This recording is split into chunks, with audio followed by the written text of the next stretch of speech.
Golda Meir once said, "It took Moses 40 years to find the only place in the Middle East with no oil.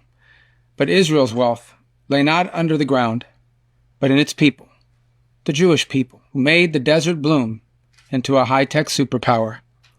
Israel accomplished this miracle not by abandoning its history and identity, but by embracing them.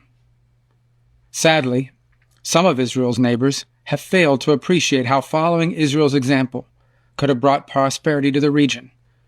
Instead, they chose war. They decided to impoverish their people in a futile effort to destroy Israel.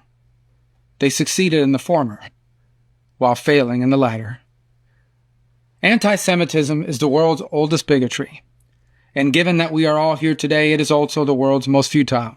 Adolf Hitler dreamed of a world without Jews, an idea he shares with Hamas.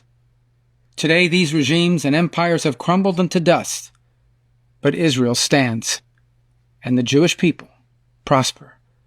I pray for the day when the entire world will recognize the futility of anti-Semitism, when leaders will abandon self-destructive hatred and forge a new future in partnership with Israel by building on the Abraham Accords. I stood beside Foreign Minister Saar at the Yad Vashem Memorial. I remembered the millions of Jews who were slaughtered and reflected on the meaning of the words, "never again." The importance of those words were brought home to every American last week when Yaron Lashinsky and Sarah Milgram were murdered in cold blood outside of the Capitol Jewish Museum here in Washington, D.C. They dreamed of marrying in Jerusalem, and instead, they were cut down in cold blood by a monster. We should never forget that as he was being arrested, the murderer proudly screamed, "Free, free Palestine."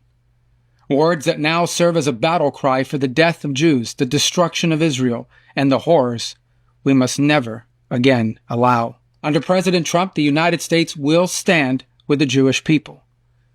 We have implemented a vigorous new visa policy that will prevent foreign nationals from coming to the United States to foment hatred against our Jewish community.